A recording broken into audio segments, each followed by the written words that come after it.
All right, good afternoon, everyone. It is Angie here again with some after school STEM. And today we are going to be chatting about and hanging out with Spitfire, who is a Merlin. Now, Merlins are small members of the falcon family, and falcons are members of a special group of birds that we call raptors. So raptors are a group of really awesome birds, and you're probably familiar with raptors, especially if you've ever been to the Science Center or seen one of our demonstrations. So raptors are birds of prey, and they have three things that make them special. The first thing that all raptors have is keen eyesight. They can see very, very well. And oftentimes in nature, if an animal can see really well, that's going to translate into big eyes. So raptors have big eyes to be able to see very well. So raptors have keen eyesight. Raptors have sharp, curved beaks.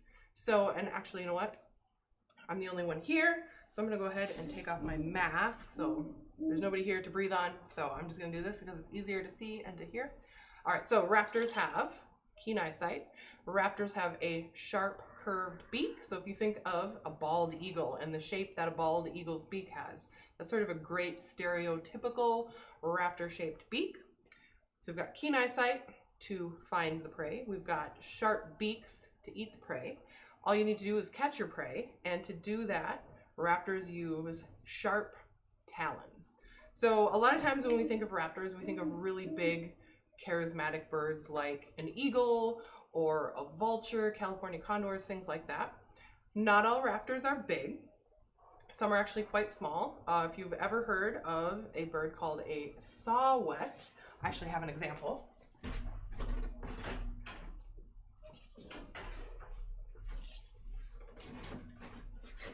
So here we have an example of two very small raptors. So this is a saw-whet down here, and as you can see, it's about the size of my hand, and this owl is actually would be full grown. So this is all the bigger that this little owl gets. Here's another one, slightly larger. These are obviously not real, no longer alive. All right, so these are just a couple examples of some small raptors, small owls to be specific. All right, so not all raptors are big. In fact, some are quite small. But as long as they have those three things, keen eyesight, curved beak, and sharp talons, we consider them a raptor. So let's talk more about falcons. Falcons are a group of raptors, and as a group, they're really known for being excellent flyers. They fly very quickly. They're very acrobatic. The fastest living animal on our planet right now is the peregrine falcon. And when a peregrine falcon goes into its diving, like hunting dive, which is called a stoop, they can reach speeds over 200 miles an hour, which is pretty fast.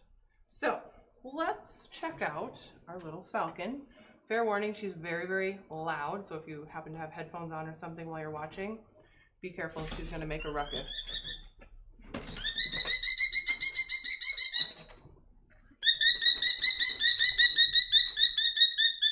All right, so this is Spitfire. Let's get a good shot of her. And as you can see, she's not very big, but that does not mean that she is not fierce. All right, let's see. Let's move this a little bit so we get more. There we go. All right.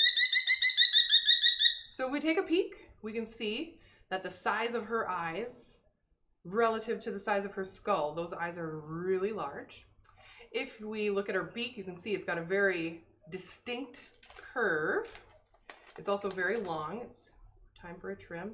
And if we look at her little feet, you can see that those talons are extremely long. So if her feet are probably a quarter of the length of that toe is talon. So whenever I bring out Spitfire, it's usually, you know, right after or right before checking out and hanging out with the owl or the hawk, who are very, very large birds. And I feel like a lot of times people sort of discount her a little bit because she is so small. And this is the one time in my life that I quote Shakespeare, so I want my high school English teacher, be proud of me. Though she be but small, she is fierce, yes? So when these animals are hunting, they're actually hunting other birds. So a Merlin's prey are often songbirds. Their favorite hunting grounds are things like bird feeders and stuff like that. So when these guys are hunting, now not this specific bird, but when Merlins are hunting, they actually chase their prey through the air, you know, up to speeds of 30 miles an hour, which really, you know, as a human, 30 miles an hour doesn't seem very fast. But, you know, if you're only 8 inches long, 30 miles an hour kind of translates closer like to how it would feel if you were our size. It would feel like we're going 200 miles an hour. So that's really fast. Now, I don't know if you've ever ridden on a motorcycle or maybe even stuck your head out the window when you're going down the highway. If you've ever done that and you've noticed like, oh, it's really hard to breathe.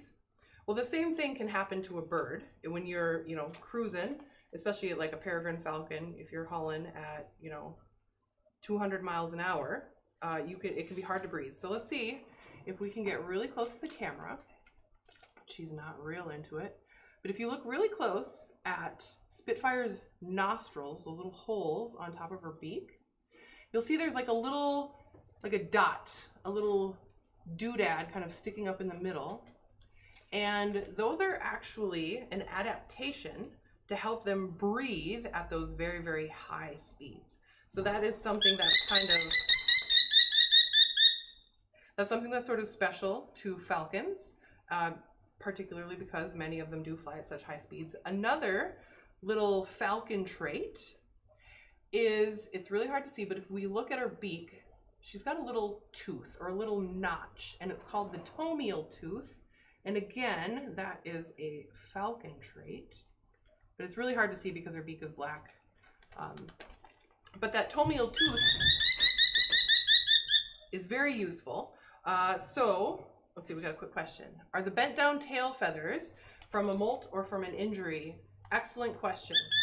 So her injury is actually on her wing over here on this side.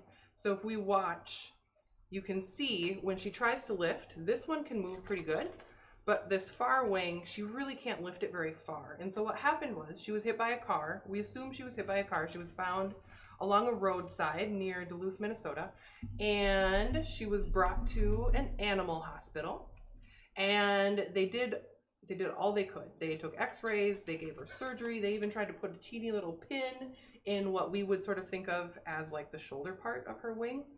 But bird bones are really, really delicate, and small birds have even more delicate, difficult bones, and so the joint was broken and it didn't heal correctly.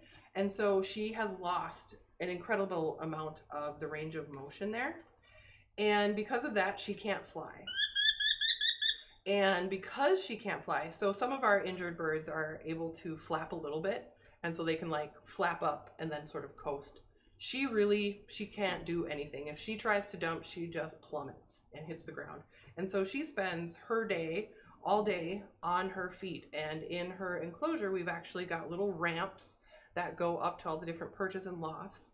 But because she's on her feet, she actually drags, all those feathers get dragged along the floor. And so they get pretty beat up.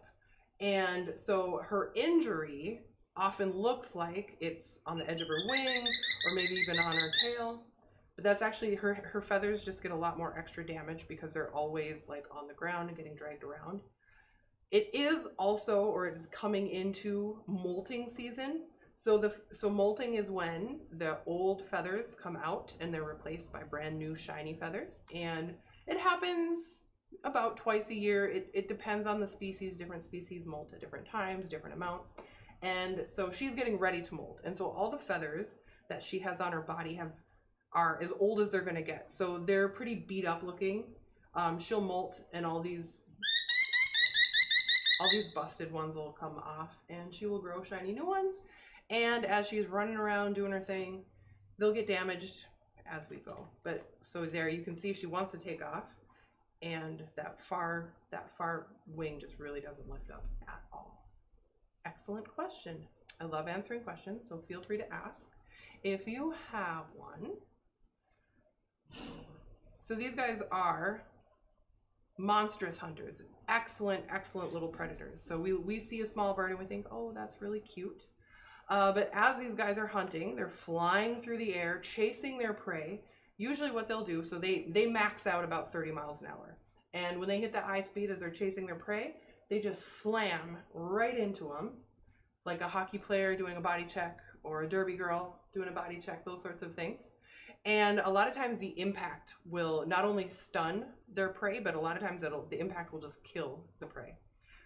If the prey doesn't die, they can use that fun little tomial tooth, that little notch on the side of their beaks, and just right below the base of the skull, and it works just like a scissors to cut the brainstem, and they can go ahead and start eating. A lot of times when I do these demonstrations, I ask folks, you know, have you ever been like pelted by a softball? I think, you know, real good softball players are going to be able to throw a softball much faster than 30 miles an hour. But if you're playing with your buddies and you get beaten, it really hurts. Now imagine being beamed by a softball that is the same size and the same weight as you are.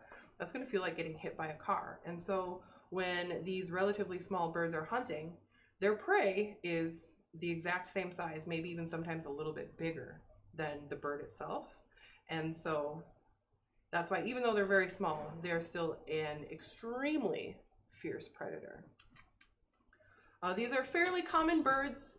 Usually you will hear them rather than see them. They're pretty secretive, kind of shy. We had a Merlin pair roosting around our house. A couple springtimes ago, we were raising chickens, and baby chickens are a delicious, fabulous, excellent, easy meal. And so we very often could hear Merlins kind of off in the distance, making their noise, probably telling their partner, like, hey, lunch is on, come on over. All right. Do we have any other questions? Let's see, I'm gonna move this a little bit because I feel like our beautiful skeleton lady is kind of waiting. Let's get a nice close look at our little falcon. A lot of us have probably heard of a kestrel. Kestrels are a very similarly sized bird. They have much more colorful markings and feathers.